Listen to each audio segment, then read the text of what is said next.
আসসালামু আলাইকুম প্রিয় দর্শক, আমিরুল মোমিনিন মানিক আপনাদের প্রত্যেককে আমন্ত্রণ জানাচ্ছি এই পর্যালোচনায়। আমাদের বিষয় হচ্ছে সীমান্তে হিন্দু বৃদ্ধকে ভারতীয় বাহিনীর অবিশ্বাস্য নিপীড়ন। শিরোনাম শিরোনাম দেখে খানিকটা খটকা লাগতে পারে যে ভারতের বাহিনী হিন্দু বৃদ্ধকে নিপীড়ন করছে। হ্যাঁ, এটাই সত্যি। অনেকে বলবেন ভারতে তো এখানে বিজেপি সরকার ক্ষমতায়।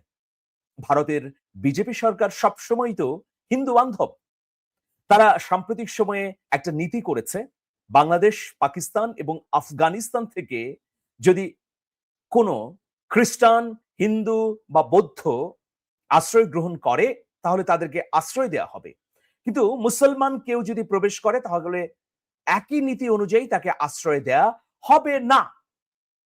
দেখুন, এই নীতির পরেও ভারতে বাংলা ভাষাভাষী মুসলমানের পাশাপাশি হিন্দুরাও নিপীড়নের শিকার হচ্ছে।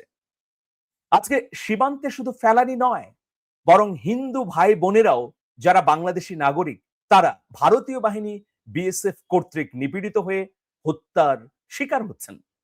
তো সুতরাং তাদের মূল উদ্দেশ্য হচ্ছে আগ্রাসন করা, বাংলাদেশের মানুষ তকমা দিয়ে, হোক তিনি হিন্দু বা মুসলমান, নিপীড়ন করা। সেটাই তো আমরা দেখতে পাচ্ছি।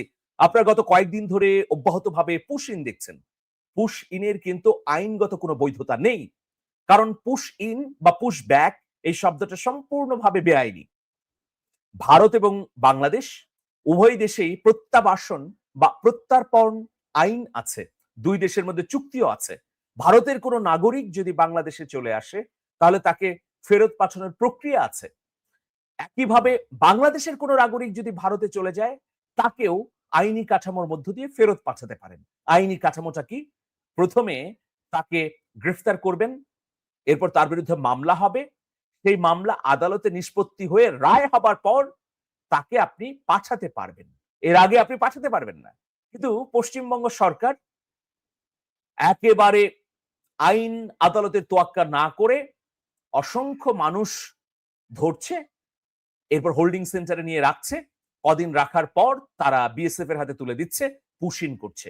এটা সম্পূর্ণভাবে বেআইনি, নেক্কারজনক, আন্তর্জাতিক সকল আইন এবং মানবাধিকারের বিপরীত। একটা ঘটনা ঘটেছে, চলুন সেই ঘটনার আমরা ভিডিও দেখি। হিন্দু একজন ব্যক্তি তার উপর কিভাবে নিপীড়ন করছে, তাকে সীমান্তের নো ম্যানস ল্যান্ডে ভারতীয় বাহিনী বিএসএফ এনে বাংলাদেশে ঠেলে দিতে যাচ্ছে। দেখুন।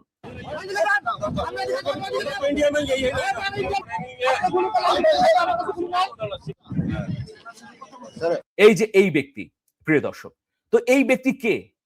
তিনি কিন্তু ৭২ ঘন্টা নো ম্যানস ল্যান্ডে দাঁড়িয়েছিলেন। তাকে ধরে এনে ভারতের পশ্চিমবঙ্গের কোন একটি এলাকা থেকে ধরে এনে বাংলাদেশের জামালপুর সীমান্তে নিয়ে আসা হয়। জামালপুর দিয়ে পুশ ইন করার চেষ্টা করা হয়। কিন্তু আমাদের বিজিবি স্পষ্টভাবে জানিয়ে দেয় যে কোনো আইন কাঠামোর বাইরে আমরা কোনো ব্যক্তিকে নিতে পারবো না। তিনি যদি বাংলাদেশীও হন তাকে আইনি কাঠামোর মধ্য দিয়ে ফেরাতে হবে বা বাংলাদেশের হাতে দিতে হবে। আইনের বাইরে গিয়ে এভাবে অনৈতিক অবৈধ পুশিনির মাধ্যমে কোনো ব্যক্তিকে বাংলাদেশে পাঠানো যাবে না। তাহলে ক্ষণে ক্ষণে সময়ে সময়ে বিভিন্ন সময়ে প্রয়োজন পড়ে ভারতের বিজেপি সরকার বা পশ্চিমবঙ্গ রাজ্য সরকার সাধারণ নাগরিকদেরকে বাংলাদেশে পুশিন করবে। এই ঘটনা তো মেনে নেওয়া যায় না। সেটার প্রতিবাদ বাংলাদেশ বর্ডার গার্ড বিজিবি করেছে এবং পুশিন ঠেকিয়েছে। কিন্তু পরে অনুসন্ধানে কি দেখা গেল প্রিয় দর্শক? অনুসন্ধানে দেখা গেল ভয়াবহ ঘটনা। সেই ঘটনাও আমি আপনাদেরকে জানাতে চাই। স্টার নিউজের রাজশাহী ব্যুরো প্রধান তিনি এই ঘটনাটি তুলে ধরেছেন। সেই ঘটনায় যে ন্যাক্কারজনক তথ্য আমরা পাচ্ছি, আপনারা সবাই অবাক হবেন যে কি ধরনের ঘটনা ঘটল। স্টার নিউজের ইনভেস্টিগেশনে এটা উঠে এসেছে। দর্শক, সেই ইনভেস্টিগেশনের তথ্যগুলো আপনাদেরকে আমি জানাচ্ছি। ২ মাস ধরে নিখোঁজ ছিলেন এই ব্যক্তি। ২ মাস ধরে নিখোঁজ ছিলেন যে ব্যক্তিটি আপনারা দেখলেন, যে ব্যক্তি নো ম্যানস ল্যান্ডে দাঁড়িয়ে আছে, বিএসএফ বিজেপি তর্ক বিতর্ক করছে। যে ব্যক্তিকে ঘিরে তার নাম হচ্ছে ষষ্ঠী চন্দ্র বর্মন। দেখুন, একজন হিন্দু বৃদ্ধ বয়োজ্যেষ্ঠ মানুষ, তাকে কিভাবে নিপীড়ন করে ঠেলে দিচ্ছে ভারতের বিজেপি সরকার। কেন্দ্রীয়ভাবে বিজেপি ক্ষমতায় আছে, যারা হিন্দুদের একমাত্র সোল এজেন্ট বা রক্ষাকারী হিসেবে দাবি করে, অন্যদিকে ভারতের পশ্চিমবঙ্গের শুভেন্দু অধিকারী, যিনি হিন্দুদের পক্ষে সবসময় বলেন, তাহলে এই যে একজন অসহায় বৃদ্ধ মানুষ যিনি আবার হিন্দু ধর্মের, তাকে, তিনি বাংলাদেশী হলেও এভাবে কি তাকে ঘন্টার পর ঘন্টা নোম্যান্স ল্যান্ডে দাঁড়িয়ে রাখতে পারে বিএসএফ? এভাবে কি ঠেলে দিতে পারে বাংলাদেশের দিকে? আচ্ছা, বাদ দিলাম সকল কিছু, কিন্তু হিন্দু ধর্মের মানুষ এই দিক থেকে হলেও তো ভারতের পশ্চিমবঙ্গের সরকারের উচিত ছিল যে তাকে আইনের মাধ্যমে ফেরানো বা আইনের মাধ্যমে পাঠিয়ে দেওয়া বাংলাদেশে, তাই না?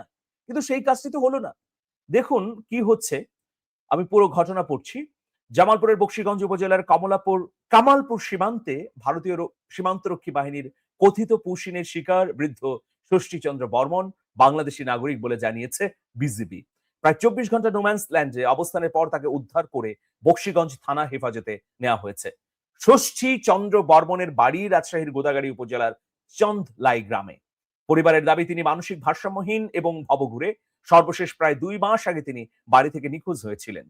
পরিবার ও স্থানীয় সূত্রে জানা গেছে গোদাগাড়ী উপজেলার চন্দলাই ললিতনগর গ্রামের হিন্দুপাড়ার বাসিন্দা ষষ্ঠী চন্দ্র বর্মন পেশায় একজন মৎস্যজীবী এবং কৃষক ছিলেন। এক ছেলে ও ৩ মেয়ের বাবা ষষ্ঠী চন্দ্র বর্মনের সব সন্তানের বিয়ে হয়েছে। তিনি মাছ ধরা ও কৃষিকাজ করে স্বাভাবিক জীবনযাপন করতেন। তিনি অত্যন্ত দরিদ্র, তবে গত ১ বছরের বেশি সময় ধরে তিনি গুরুতর মানসিক সমস্যায় ভুগছিলেন। ষষ্ঠীচন্দ্র বর্মনের ভাতিজা গোপালচন্দ্র বর্মন জানান, দারিদ্র্য ও পারিবারিক অশান্তির কারণে ষষ্ঠীচন্দ্র বর্মন বিষণ্ণতায় ভুগছিলেন। ধীরে ধীরে তিনি মানসিক ভারসাম্য হারিয়ে ভবঘুরে হয়ে যান। তার স্ত্রী ও ৩ মেয়ে ভাঙাচোরা বাড়িতেই থাকেন। একমাত্র ছেলে বিয়ের পর আলাদা হয়ে গেছেন।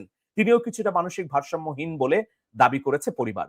গোপাল বর্মন বলেন, সর্বশেষ প্রায় ২ মাস আগে ফেসবুকের মাধ্যমে কুড়িগ্রামে তার সন্ধান পাওয়া গিয়েছিল, তবে তার সঙ্গে যোগাযোগ করা সম্ভব হয়নি। এরপর থেকে তিনি নিখোঁজ ছিলেন। পরিবারের সঙ্গে কোনো ধরনের যোগাযোগ ছিল না, এমনকি পরিবারের সদস্যরাও তার তেমন খোঁজ খবর রাখতেন না। কিভাবে তিনি জামালপুর সীমান্তে পৌঁছালেন সে বিষয়ে পরিবার কিছু জানে না। তবে গোপাল বর্মনের দাবি, ষষ্ঠী বর্মন ভারতে যাননি। বিএসএফ তাকে কিভাবে পেয়েছে সেটিও পরিবারের জানা নেই। মানসিক ভারসাম্যহীন হওয়ায় ষষ্ঠী বর্মনের কথাবার্তা এলোমেলো। তবে তার সন্ধান মেলার পর পরিবারের পক্ষ থেকে তাকে ফিরিয়ে আনতে ছোট ভাই ভবানীচন্দ্র বর্মন জামালপুরের উদ্দেশ্যে রওনা হয়েছেন। এ বিষয়ে গোদাগাড়ী উপজেলা নির্বাহী কর্মকর্তা ইশরাত জাহান বলেন, আমি কিছুক্ষণ আগে বিষয়টি শুনেছি, বিস্তারিত জানা নেই, আমরা খোঁজ নিচ্ছি। রাজশাহীর পুলিশ সুপার নাইমুল হাসান বলেন, ষষ্ঠী বর্মনের পরিচয় নিশ্চিত হওয়ার পর তার পরিবারের সদস্যদের খবর দেওয়া হয়েছে। তারা জামালপুরে পৌঁছালে তাকে তাদের কাছে হস্তান্তর করা হবে। বুধবার সকালে জামালপুর জেলার কামালপুর সীমান্তের ১০৮২ নম্বর পিলার এলাকা দিয়ে ষষ্ঠীচন্দ্র বর্মনকে বাংলাদেশে পুশ ইনের চেষ্টা করে বিএসএফ সদস্যরা। বিষয়টি টের পেয়ে বিজেপি সদস্যরাও সেখানে অবস্থান নেন। এ সময় বিএসএফ ও বিজেপি সদস্যদের মধ্যে তীব্র বাগবিতণ্ডা হয়। পরে স্থানীয় বাসিন্দারাও বিজেপির সঙ্গে যোগ দেন। এক পর্যায়ে বিএসএফ সদস্যরা ওই বৃদ্ধকে সীমান্তের শূন্য রেখায় রেখে চলে যান। বিএসএফ ও বিজেপি সদস্যদের বাগবিতণ্ডার একটি ভিডিও সামাজিক যোগাযোগ মাধ্যমে ছড়িয়ে পড়ে। পরে পরিচয় যাচাই বাছাই করে তাকে সীমান্ত এলাকা থেকে উদ্ধার করা হয়। শূন্য রেখা থেকে উদ্ধার করে তাকে পাঠানো হয় থানা হেফাজতে। প্রিয় দর্শক, আপনারা নিশ্চয়ই ঘটনাটি উপলব্ধি করলেন। আমি স্পষ্টভাবে কিছু কথা বলতে চাই। দেখুন, তিনি যদি ভারতে গিয়েও থাকেন, প্রথমত তিনি মানসিক ভাবে বিকারগ্রস্ত একজন মানুষ। ভারত কি অমানবিক হয়ে গেল? ভারতের পশ্চিমবঙ্গ রাজ্য কি এতটাই পাশবিক যে একজন বিকারগ্রস্ত মানসিক ভারসাম্যহীন ব্যক্তিকেও তারা ধরে এনে পুশ ইনের চেষ্টা করলো? এবং আমরা যে তথ্য পেয়েছি যে প্রায় ২৪ ঘন্টা দাঁড়িয়ে রাখা হয়েছে নোম্যান্স ল্যান্ডে। ভারত তো এতটা অমানবিক রাষ্ট্র ২০১৪ সালের আগে কখনোই ছিল না। বিজেপি তো হিন্দুদের শুভাকাঙ্ক্ষী এবং হিন্দুদের রক্ষাকারী হিসেবে দাবি করে।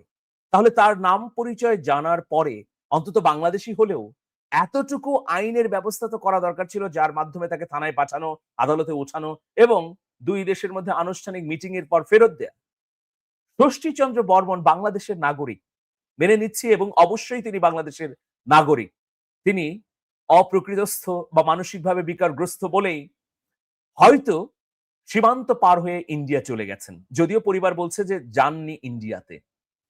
কিন্তু ইন্ডিয়া যাবার পর এই আচরণের মুখোমুখি তাকে হতে হবে, এটা মেনে নেওয়া যায়?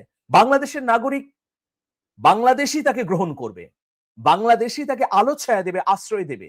কিন্তু তথাকথিত পুশিনের নামে তার প্রতি যে অবিচার করা হলো, অমানবিক যে কর্মকাণ্ড দেখালো বিএসএফ, এটা সারা পৃথিবীর কোথাও নেই এরকম নজির। কেবলমাত্র বাংলা ভাষাভাষী হওয়ার কারণে, কেবলমাত্র বাংলাদেশের মানুষ হবার কারণে হিন্দু ধর্মের হয়েও তিনি ভারতে আশ্রয় পাননি, আইনি সহায়তা পাননি। এর প্রতিবাদ জানিয়ে আমরা রাখলাম। ভারতের সাধারণ মানুষের কাছেও এই বিচার দিয়ে আমরা রাখলাম। এটা তো অমানবিকতা, মানবতার চরম লঙ্ঘন, পৃথিবীতে বিরল নিকৃষ্ট নজির যে একজন মানুষ যিনি বৃদ্ধ, যিনি অপ্রকৃতস্থ, মানসিকভাবে বিকারগ্রস্ত হয়েছেন, তাকে এভাবে মৃত্যুর মুখে ঠেলে দেয়া। পুশ ইন বন্ধ করা হোক। বাংলাদেশের কোনো নাগরিক যদি ভারতে থেকে থাকে তাহলে অবশ্যই আইনগত প্রক্রিয়ার মধ্য দিয়ে তাদেরকে, হন তিনি হিন্দু বা মুসলমান, বাংলাদেশে পাঠানো হোক। অন্যদিকে বাংলাদেশেও, দর্শক, বাংলাদেশেও অনেক ভারতীয় নাগরিক আছে। একটা সূত্র বলছে যে ৫০,০০০-এরও বেশি অবৈধ নাগরিক এখন বসবাস করছেন। তো সূত্রগুলোর তথ্য যদি সত্য হয় তাহলে স্বরাষ্ট্র মন্ত্রণালয়ের উদ্যোগী হয়ে আইনগত প্রক্রিয়ার মাধ্যমে তাদেরকে ভারতে ফেরানো উচিত। অবশ্যই ভারতের মতো পুশ ইন করে নয়। দর্শক, আজকে এ পর্যন্তই। সবাই ভালো থাকবেন। আমরা চাই শান্তি, আমরা চাই স্থিতিশীলতা। শুভেন্দু অধিকারী এবং ভারতের প্রধানমন্ত্রী নরেন্দ্র মোদী এই আহ্বানটুকু শুনবেন, এই প্রত্যাশা এখনো করছি। আমরা সীমান্তে কোনো উত্তেজনা চাচ্ছি না কোনো বেআইনি কর্ম। অনেক অনেক শুভেচ্ছা। আল্লাহ হাফেজ।